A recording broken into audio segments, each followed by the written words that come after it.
Assalamualaikum warahmatullahi wabarakatuh. Izin memperkenalkan diri, nama saya Nuricana Palimpianti dengan NIM 2250191163 dari kelas D.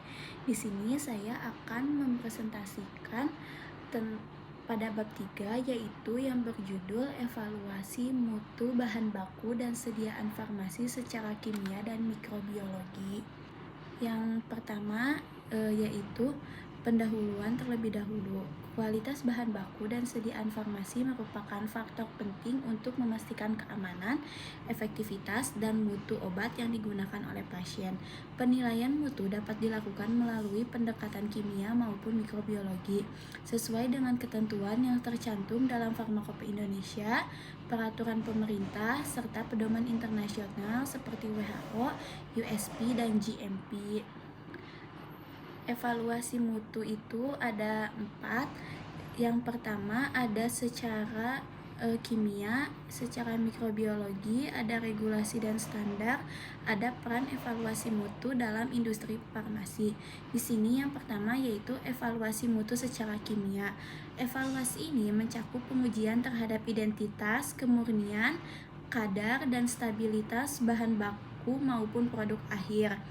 Berbagai metode analisis dapat digunakan seperti titrimetri, gravimetri, spektrofotometri, kromatografi, ada KLT atau kromatografi lapis tipis, KCKT, kromatografi cair kinerja tinggi, dan GC, hingga spektrofotometri massa.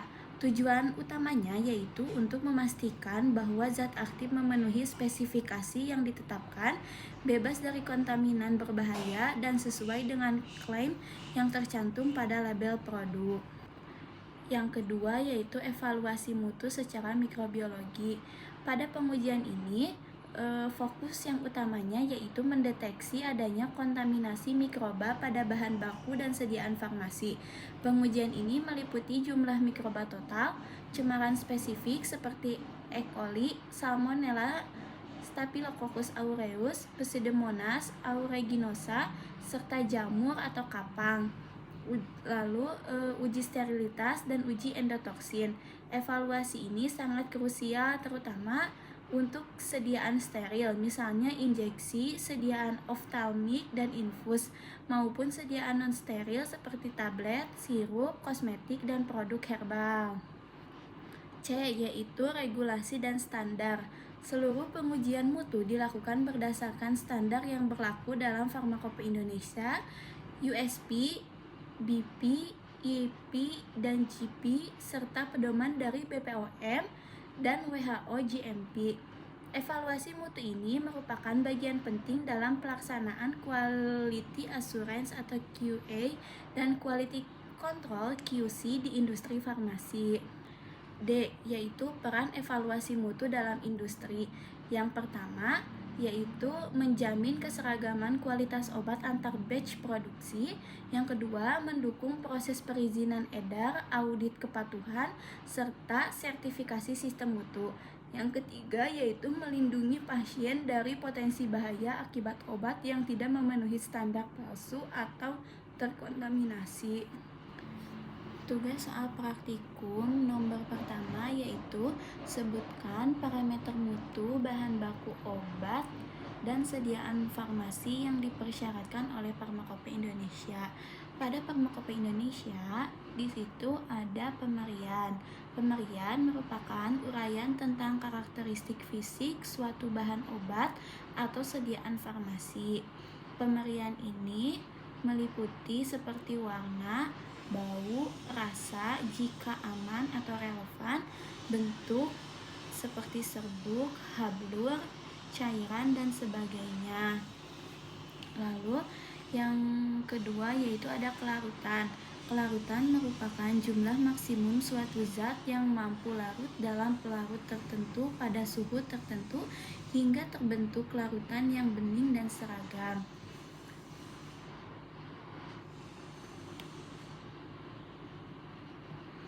Lalu selanjutnya yaitu ada identifikasi. Identifikasi adalah uji untuk memastikan keaslian bahan obat atau sediaan farmasi berdasarkan ciri khas yang tercantum dalam Farmakope Indonesia.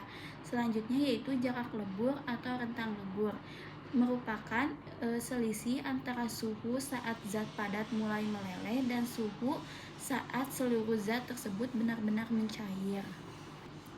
Selanjutnya yaitu rotasi jernih atau disebut juga dengan rotasi optik atau rotasi spesifik, mengacu pada kemampuan suatu zat optis aktif untuk memutar bidang polarisasi cahaya terpolarisasi. Selanjutnya yaitu susut pengeringan atau loss on drying, mengacu pada pengurangan bobot suatu bahan setelah dipanaskan pada kondisi tertentu hingga mencapai berat tetap. Lalu selanjutnya sisa pemijaran. Sisa pemijaran adalah persentase berat residu yang tertinggal setelah suatu bahan dipanaskan pada suhu tinggi sampai semua zat organik terbakar habis dan diperoleh berat tetap. Lalu yaitu logam berat. Logam berat adalah logam yang bersifat toksik bahkan dalam kadar rendah seperti timbal, merkuri, kadmium, arsen, dan timah yang dapat mencemari bahan obat atau sediaan farmasi. Farmakope menetapkan batas maksimum kandungan logam berat untuk menjamin keamanan dan kemurnian produk. Selanjutnya yaitu cemaran organik, mengacu pada zat organik asing yang tidak diinginkan dan dapat terbentuk atau tertinggal selama proses pembuatan, penyimpanan, atau penanganan bahan obat maupun sediaan farmasi. Cemaran organik ini merupakan senyawa organik selain zat aktif yang seharusnya ada dalam bahan obat yang muncul karena sisa pelarut organik, hasil samping reaksi kimia, produk degradasi bahan aktif, atau kontaminasi dari bahan lain.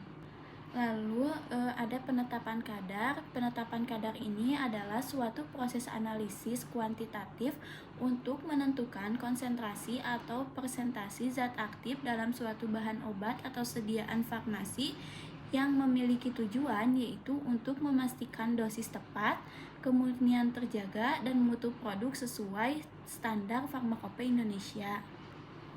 Selanjutnya, menurut Farmakope Indonesia, parameter mutu bahan baku dan sediaan farmasi mencakup berbagai aspek fisik, kimia, dan mikrobiologi yang menjadi acuan dalam penilaian kualitas. Setiap bahan obat atau sediaan farmasi harus memenuhi spesifikasi yang telah ditetapkan agar terjamin keamanan pengguna, khasiat terapeutik, serta mutu produk secara keseluruhan.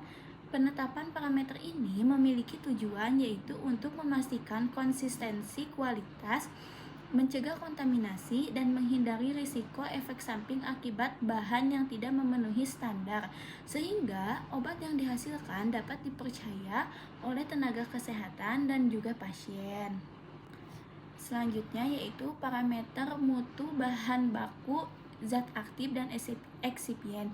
Yang pertama yaitu ada identitas. Identitas ini untuk memastikan bahwa bahan benar merupakan zat yang dimaksud. Dilakukan melalui reaksi kimia spesifik seperti spektro UV atau IR atau kromatografi. Lalu yang kedua ada kemurnian, yaitu meliputi pemeriksaan terhadap pengotor anorganik, organik, pelarut sisa, dan logam berat. Yang ketiga yaitu kadar atau potensi. Ini tuh menunjukkan jumlah zat aktif yang terkandung dan dinyatakan dalam persen terhadap spesifikasi yang telah ditetapkan. Yang keempat yaitu ada sifat fisika. Sifat fisika itu meliputi bentuk, warna, dan bau, titik lebur atau titik didih, bobot jenis, pH larutan, ukuran partikel, kelembapan atau kadar air, stabilitas. Stabilitas ini untuk menentukan ketahanan bahan terhadap pengaruh lingkungan seperti suhu, cahaya, kelembapan.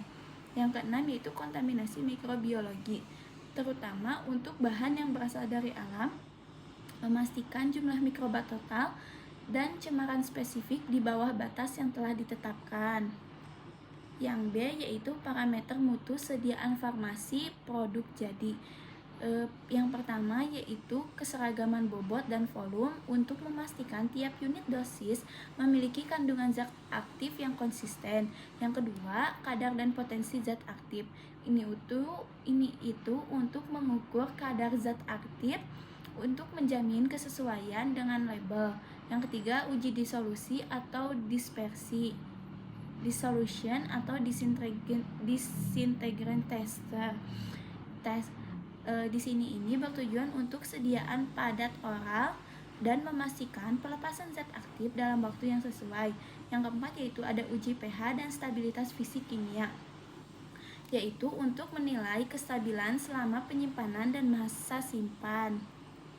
Yang kelima yaitu uji sterilitas dan endotoksin, diperlukan untuk sediaan steril seperti injeksi, infus, dan optalmik. Yang keenam yaitu uji cemaran mikrobiologi untuk sediaan non-steril seperti tablet, sirup, krim, atau obat tradisional. Yang ketujuh yaitu penampilan dan kemasan. Pemeriksaan visual untuk warna, bau, bentuk, serta kondisi wadah dan penutup. Soal nomor 2 yaitu sebutkan metode analisis kimia dan fisikokimia yang umum digunakan di Farmakope Indonesia. Yang pertama yaitu metode pada analisis kimia, yaitu yang sering digunakan dalam Farmakope Indonesia. Yang pertama ada titrasi atau volumemetri, yang kedua gravimetri, yang ketiga ada spektrofotometri UV visible, yang keempat ada spektrofotometri atom, yang kelima yaitu kromatografi. Selanjutnya pada metode analisis fisikokimia yang umum digunakan di Farmakope Indonesia yaitu ada pH-metri, spektroskopi, inframerah, titik lebur, refraktometri, polametri, mikroskopi, dan spektrofotometri massa. Nomor 3 soalnya yaitu sebutkan pengujian mikrobiologi yang dipersyaratkan di Farmakope Indonesia. Yang pertama yaitu uji batas mikroba atau ada angka lempeng total, angka lempeng jamur, dan juga uji mikroba spesifik. Yang kedua yaitu ada uji sterilitas dengan metode inokulasi langsung, metode penyaringan membran. Yang ketiga yaitu uji potensi antibiotik, uji efektivitas pengawet antimikroba. Dan yang keempat yaitu uji pirogen, yaitu untuk uji endotoksin bakteri dan juga uji pirogen. Di sini yaitu saya akan menjelaskan tentang uji cemaran mikroba. Uji cemaran mikroba ini dengan tujuan untuk menentukan jumlah mikroba dan mendeteksi mikroba patogen. Yang kedua yaitu uji sterilitas. Uji sterilitas ini dengan tujuan untuk menjamin bahwa sediaan bebas dari mikroorganisme hidup. Sediaan yang diujinya yaitu sediaan steril seperti injeksi, tetes mata, dan lain-lain. Yang ketiga yaitu uji endotoksin. Tujuannya untuk mendeteksi endotoksin dari bakteri gram negatif menggunakan LAL test. Sediaan yang diujinya yaitu sediaan parenteral yang bersentuhan dengan cairan tubuh. Yang keempat yaitu uji pirogenitas. Tujuannya untuk menguji reaksi demam terhadap pirogen menggunakan hewan uji yaitu kelinci. Sediaan yang diujinya yaitu sediaan parenteral. Lalu ada uji efektivitas pengawet antimikroba. Tujuannya untuk menilai kemampuan pengawet dalam mencegah pertumbuhan mikroba selama penyimpanan. Sediaan yang diujinya yaitu sediaan yang mengandung pengawet. Terus ada identifikasi mikroorganisme. Tujuannya untuk mengidentifikasi mikroba yang ditemukan saat uji cemaran atau sterilitas. Sediaan yang diujinya yaitu bila ada kontaminasi yang terdeteksi. Selanjutnya yaitu nomor 4, bacalah dan buatlah rangkuman beberapa instrumen sesuai tabel. Yang pertama yaitu spektrofotometri UV visible. Spektrofotometri UV visible ini memiliki prinsip yaitu yang didasarkan pada kemampuan suatu zat untuk menyerap cahaya ultraviolet atau cahaya tampak visible pada panjang gelombang tertentu dan hubungan antara jumlah cahaya yang diserap dengan konsentrasi zat dalam larutan. Yang kedua yaitu syarat sampel yang dapat dianalisis. Yang pertama, sampel harus larut dengan sempurna dalam pelarut yang tepat. Yang kedua, bersih dan tidak mengandung partikel. Ketiga, stabil secara kimia secara proses pengukuran, memiliki konsentrasi berada dalam rentang linear sesuai hukum Lambert-Beer. Yang selanjutnya yaitu menunjukkan absorbansi pada panjang gelombang maksimum atau lambda max dalam spektrum UV visible, tidak mengandung zat lain yang dapat menyerap cahaya pada lambda max yang sama. Lalu prinsip analisis kualitatif dari spektrofotometri UV visible, yaitu setiap senyawa menunjukkan spektrum serapan yang khas dengan menentukan lambda max dan spektrum absorbansi senyawa dapat dikendalikan. Metode ini bersifat cepat, mudah, dan tidak merusak sampel. Hukum Lambert-Beer menyatakan A, yaitu absorbansi sama dengan koefisien ekstensi molar dikali konsentrasi dikali panjang lintasan sel. Dalam analisis kualitatif, hukum ini untuk memastikan hubungan linear antara absorbansi dan konsentrasi jika sampel murni, sehingga absorbansi pada lambda max menunjukkan keberadaan zat tertentu.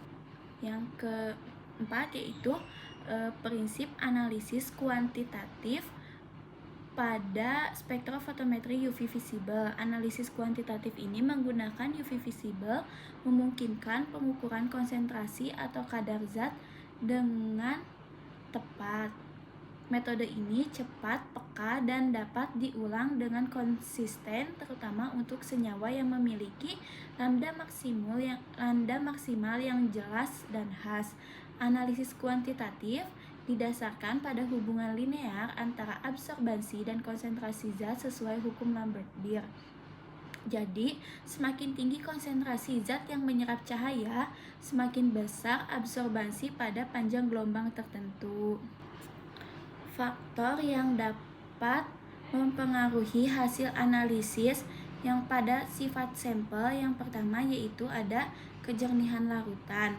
Pada kejernihan larutan ini, larutannya keruh atau mengandung partikel dapat menyebabkan hamburan cahaya dan menurunkan akurasi. Lalu ada kestabilan kimia. Kestabilan kimia ini zat yang mudah terdegradasi oleh cahaya, oksigen, atau suhu dapat menghasilkan data yang tidak akurat. Lalu yang selanjutnya itu konsentrasi. Harus berada dalam rentang linear hukum Lambert-Beer. Terlalu tinggi atau terlalu rendah dapat menyebabkan deviasi. Yang kedua yaitu panjang gelombang. Pengukuran pada panjang gelombang yang salah dapat menghasilkan absorbasi rendah atau sinyal yang tidak spesifik. Yang ketiga pelarut. Pelarut harus tidak menyerap cahaya pada lambda max dan kompatibel dengan sampel. Pelarut yang menguap atau bereaksi dengan sampel dapat mempengaruhi hasil. Yang keempat yaitu kondisi pengukuran yang mempengaruhinya yaitu suhu. Perubahan suhu dapat mempengaruhi kelarutan, rotasi optik, atau spektrum absorpsi. Selanjutnya yaitu spektrofotometri inframerah. Spektrofotometri inframerah ini memiliki prinsip yaitu untuk mengidentifikasi senyawa kimia dengan cara mengukur bilangan gelombang spesifik yang diserap oleh gugus fungsi yang ada dalam molekul yang dianalisis. Setiap ikatan kimia dan gugus fungsi memiliki frekuensi vibrasi spesifik sehingga menyerap radiasi inframerah pada rentang panjang gelombang tertentu, umumnya antara 4000 hingga 400 cm. Yang kedua yaitu ada syarat sampel yang dapat dianalisis. Bahan yang diuji harus murni dan kering, tidak boleh mengandung pengotor atau zat tambahan lain. Bentuk sampel harus sesuai dengan jenis senyawa yang dianalisis. Sampel harus stabil terhadap panas dan paparan radiasi selama pengukuran. Yang terakhir yaitu spektrum yang dihasilkan harus menampilkan pita serapan karakteristik yang khas untuk senyawa tersebut. Yang ketiga yaitu ada prinsip analisis kualitatif. Prinsip analisis kualitatif inframerah adalah mengenali senyawa berdasarkan pola serapan radiasi inframerah yang spesifik. Teknik ini tidak merusak sampel dan efektif untuk identifikasi senyawa organik maupun anorganik. Yang keempat yaitu ada prinsip analisis kuantitatif. Spektrofotometri inframerah dengan prinsip kuantitatif memungkinkan penentuan kadar atau konsentrasi senyawa secara akurat. Cocok untuk analisis senyawa yang memiliki pita serapan inframerah jelas dan spesifik. Prinsip ini serupa dengan hukum Lambert-Beer dalam UV visible, yang berarti absorbansi diukur pada pita serapan karakteristik gugus fungsi tertentu. Yang kelima yaitu faktor yang mempengaruhi hasil analisis. Yang pertama yaitu ada kualitas dan persiapan sampel meliputi kemurnian sampel. Kemurnian sampel ini pengotor dapat menimbulkan puncak tambahan atau menutupi pita serapan. Lalu yaitu konsentrasi dan ketebalan sampel. Sampel terlalu tebal dapat menyebabkan absorpsi penuh. Jika sampel terlalu tipis dapat menghasilkan sinyal lemah. Lalu ada homogenitas yaitu sampel yang tercampur merata untuk menghindari variasi absorbansi. Yang kedua yaitu peralatan dan kondisi instrumental. Resolusi yang ininya yaitu resolusi spektrometer inframerah. Resolusi rendah dapat menumpulkan puncak serapan, dan yang selanjutnya yaitu kalibrasi alat. Jika spektrofotometer harus dikalibrasi agar bilangan gelombang yang diukur akurat. Lalu ada stabilitas sumber radiasi dan detektor. Fluktuasi dapat mempengaruhi absorbansi yang terekam. Di sini saya akan menyebutkan perbedaan dari spektrofotometri UV visible dan spektrofotometri inframerah. Pada prinsipnya, pada UV visible ini absorbansi cahaya UV atau visible oleh elektron dalam molekul. Kalau prinsip dari inframerah ini absorbansi radiasi inframerah oleh ikatan kimia yang menyebabkan vibrasi molekul. Hubungan kualitatifnya yaitu kalau UV visible hukum Lambert-Beer. Kalau inframerah ini hukum linear antara absorbansi pita dengan gugus fungsi dengan konsentrasi A sama dengan K dikali C. A itu absorbansi. Lalu ada determinasi dan konsentrasi. Jadi ukuran absorbansi pada lambda max senyawa menggunakan kurva kalibrasi. Sedangkan inframerah ini ukur absorbansi pada pita serapan karakteristik gugus fungsi menggunakan kurva kalibrasi. Jadi jenis informasi yang didapatkan dari spektrofotometri UV visible ini kuantifikasi zat secara keseluruhan, sedangkan inframerah ini kuantifikasi gugus fungsi tertentu dalam molekul. Selanjutnya yaitu ada kelebihan dari spektrofotometri UV visible yaitu cepat, sensitif, dan reproducible. Sedangkan kelebihan pada spektrofotometri inframerah ini yaitu non-destruktif, spesifik untuk gugus fungsi, cocok untuk senyawa padat dan cair. Keterbatasan atau kekurangan dari UV visible ini perlu senyawa menyerap cahaya UV visible dan interferensi dari matriks. Sedangkan pada inframerah ini kurva kalibrasi sensitif terhadap homogenitas sampel dan preparasi pellet atau film. Lalu ada kromatografi cair kinerja tinggi atau KCKT dengan prinsip yaitu didasarkan pada pemisahan komponen dalam campuran berdasarkan perbedaan afinitas masing-masing zat terhadap fase diam atau stasioner dan fase gerak yaitu mobil phase. Komponen yang lebih kuat berinteraksi dengan fase diam akan bergerak lebih lambat. Komponen yang lebih mudah larut dalam fase gerak akan bergerak lebih cepat. Lalu yang kedua yaitu syarat sampel yang dapat dianalisis. Larut. Sampel harus larut sempurna dalam pelarut atau fase gerak yang digunakan. bersih ini sampel harus jernih dan bebas partikel padat, stabil dan juga konsentrasinya harus sesuai, tidak bereaksi dengan sistem dan dapat terdeteksi oleh detektor. Yang ketiga yaitu prinsip analisis kualitatif pada KCKT untuk mengidentifikasi senyawa berdasarkan waktu retensi dan karakteristik sinyal detektor di bawah kondisi kromatografi tertentu. Metode ini tidak merusak sampel dan memiliki selektivitas tinggi sehingga banyak digunakan untuk analisis senyawa aktif dalam bidang farmasi, kimia, dan bioteknologi. Yang keempat yaitu prinsip analisis kuantitatif. Prinsip analisis kuantitatif pada KCKT adalah menentukan kadar senyawa berdasarkan hubungan linear antara respon detektor yaitu luas atau tinggi puncak dan konsentrasi zat, menggunakan kurva kalibrasi standar sebagai acuan. Metode ini akurat, presisi, dan sangat sensitif sehingga banyak digunakan dalam pengujian kadar zat aktif, kemurnian, dan kestabilan produk farmasi. Yang kelima yaitu faktor yang dapat mempengaruhi hasil analisis.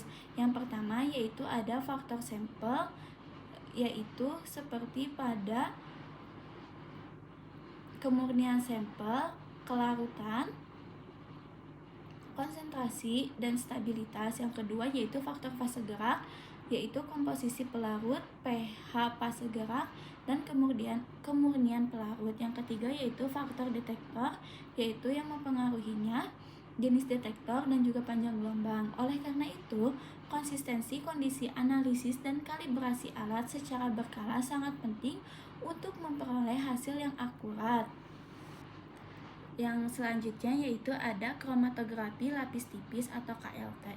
Memiliki prinsip, yaitu prinsipnya adalah pemisahan dan identifikasi senyawa berdasarkan perbedaan afinitas antara fase diam dan fase gerak, di mana setiap senyawa akan menghasilkan pola dan nilai RF yang khas. Yang kedua yaitu syarat sampel yang dapat dianalisis oleh KLT. Yang pertama, dapat larut dalam pelarut yang sesuai. Sampel harus larut sempurna dalam pelarut atau pengembang, yaitu fase gerak, agar dapat berpindah di sepanjang plat. Pelarut yang digunakan harus tidak merusak fase diam, misalnya silika gel atau alumina. Yang kedua yaitu ada stabil selama analisis. Yang ketiga yaitu tidak terlalu volatil atau mudah menguap. Senyawa yang terlalu mudah menguap dapat hilang sebelum terdeteksi pada plat. Yang keempat, tidak mengandung pengotor atau partikel padat. Sampel harus bersih dan bebas partikel untuk mencegah gangguan atau garis seret tailing pada plat.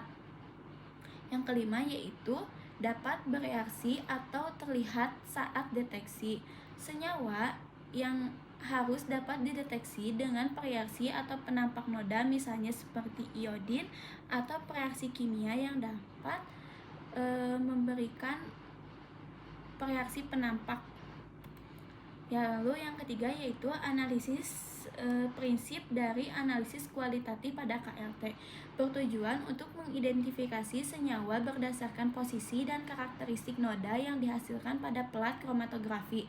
Setiap senyawa memiliki perbedaan afinitas terhadap fase diam dan fase gerak, sehingga bergerak dengan kecepatan berbeda saat pelarut naik melalui plat. Yang selanjutnya yaitu prinsip analisis kuantitatif pada KLT.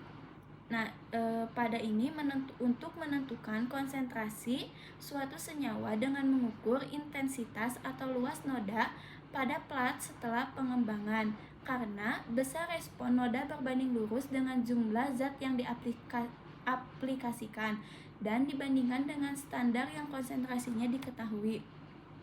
Yang kelima yaitu faktor yang dapat mempengaruhi hasil analisis. Yang pertama ada faktor pelarut atau fase gerak. Komposisi pelarut dapat menentukan polaritas dan kemampuan memindahkan senyawa. Kemurnian pelarut yang tercemar dapat menimbulkan noda tambahan.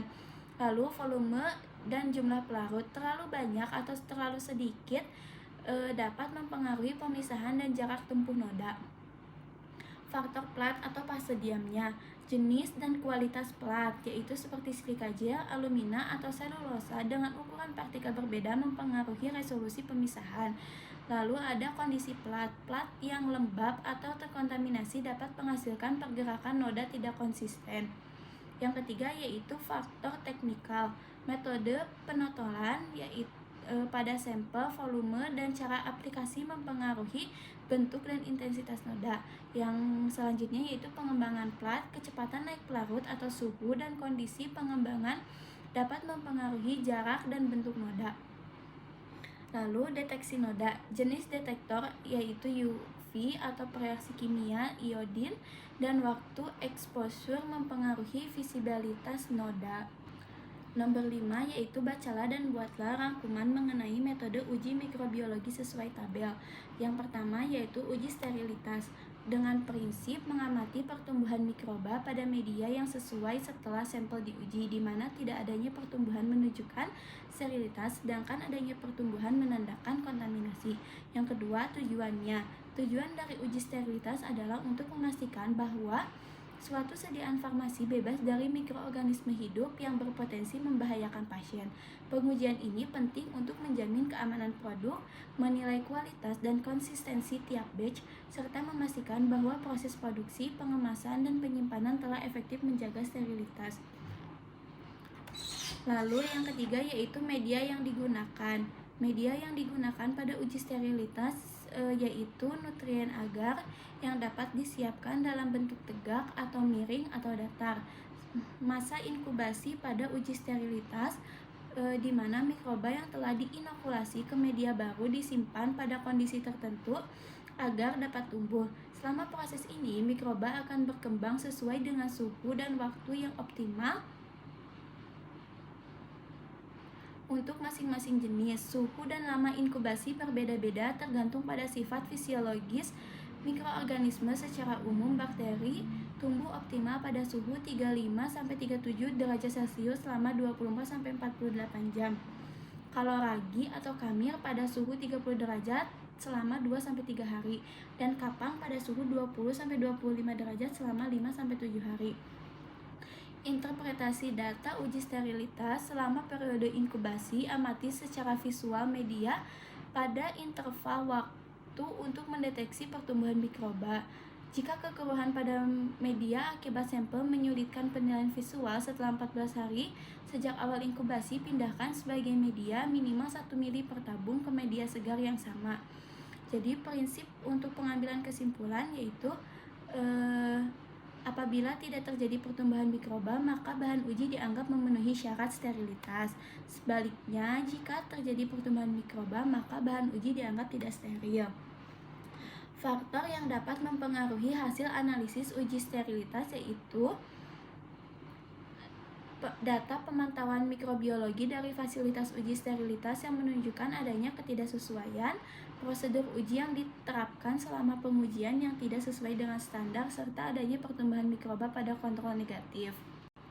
Pada angka lempet total, dengan memiliki prinsip dari metode yaitu untuk menentukan jumlah keseluruhan mikroorganisme yang hidup dalam sampel. Sampel diuji diencerkan secara seri, kemudian sebagian sampel ditanam pada media padat yang sesuai. Tujuan pengujiannya yaitu untuk menentukan jumlah mikroorganisme hidup dalam suatu sampel. Metode ini memungkinkan penilaian kualitas mikrobiologis produk seperti makanan, minuman, atau bahan farmasi dengan cara menghitung koloni mikroba yang tumbuh pada media padat setelah proses inkubasi. Yang ketiga yaitu media yang digunakannya yaitu menggunakan SDA atau Sabouraud dextrose agar yang media pertumbuhannya khusus digunakan untuk menentukan jamur atau fungi dan ragi. Masa inkubasinya yaitu pada bakteri aerob diinkubasi pada suhu 35-37 derajat Celcius selama 24-48 jam, dan psikrofilik diinkubasi pada suhu 20-25 derajat selama 30-5 hari.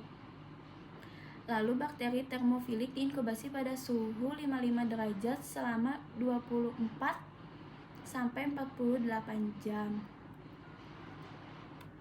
Lalu interpretasi data di sini itu jika koloni jamur muncul pada media, koloni tersebut dihitung sebagai bagian dari angka lepeng total. Jumlah koloni kapang atau ragi dianggap sama dengan jumlah koloni yang tumbuh pada SDA pada medianya. Prinsip pengambilan kesimpulan yaitu langkah utama dalam mengambil kesimpulan menghitung jumlah koloni pada cawan yang memiliki antara 300 sampai 300 koloni. Faktor yang mempengaruhi hasil analisis yaitu kondisi sampel, suhu saat penyimpanan, tingkat homogenitas, dan juga sampel dan jenis sampel itu sendiri. Selanjutnya yaitu ada angka paling mungkin. Memiliki prinsip memperkirakan jumlah mikroorganisme hidup dalam sampel, terutama pada sampel cair. Tujuannya untuk memperkirakan jumlah mikroorganisme hidup dalam sampel, terutama pada sampel cair seperti air, susu, atau produk pangan lainnya. Metode ini berguna untuk menentukan tingkat kontaminasi mikroba dan selain itu kualitas mikrobiologis produk sesuai standar yang berlaku. Media yang digunakan yaitu pada angka paling mungkin yaitu media cair lactose broth, masa inkubasinya pada suhu 35 sampai 37 derajat Celcius. Lalu ada interpretasi data yaitu hasil pengujian angka paling mungkin menunjukkan perkiraan jumlah bakteri coliform yang terdapat dalam sampel. Semakin tinggi nilai APM, maka semakin besar tingkat cemaran mikrobiologis pada sampel tersebut. Lalu ada prinsip pengambilan kesimpulan. Semua tabung yang telah mengandung hasil pengenceran bahan uji media lactose broth dan tabung Durham diinkubasi suhu 35 sampai 37 selama 24 jam. Lalu faktor yang mempengaruhinya yaitu ada kondisi sampel atau kesegaran, cara pengambilan dan penyimpanan sampel. Sampel yang terkontaminasi atau terlalu lama disimpan dapat menyebabkan jumlah bakteri meningkat atau menurun. Lalu ada sterilitas alat dan bahan, dan media yang tidak steril dapat menyebabkan hasil positif palsu karena kontaminasi dari luar. Lalu yaitu ada uji endotoksin. Memiliki prinsip yaitu digunakan untuk mendeteksi keberadaan endotoksin dalam sampel, terutama pada produk farmasi, obat, atau alat medis yang steril. Prinsip uji ini biasanya didasarkan pada reaksi koagulasi enzimatis yang spesifik terhadap endotoksin seperti pada metode Limulus amebosid lyset atau LAL.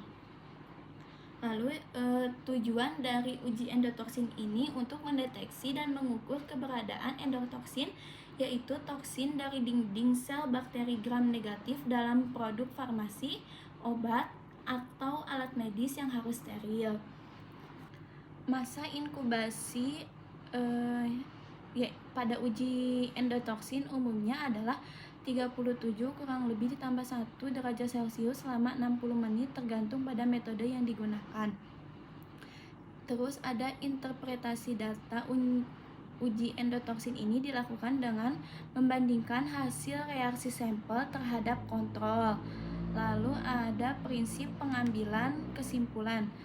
Prinsip pengambilan kesimpulan pada uji endotoksin dengan membandingkan hasil reaksi sampel terhadap batas endotoksin yang diizinkan sesuai standar farmakope. Lalu ada faktor yang mempengaruhi. Faktor yang mempengaruhinya pH sampel karena enzim LAL bekerja optimal pada pH netral sekitar 6-8. Lalu ada kebersihan alat dan wadah karena kontaminasi dapat menimbulkan hasil positif palsu. Kandungan logam atau bahan kimia dalam sampel dapat menghambat atau memperkuat reaksi LAL. Lalu ada kualitas reagen LAL yang harus disimpan dan digunakan sesuai petunjuk agar aktif. Mungkin cukup sekian yang dapat saya sampaikan. Terima kasih. Wassalamualaikum warahmatullahi wabarakatuh.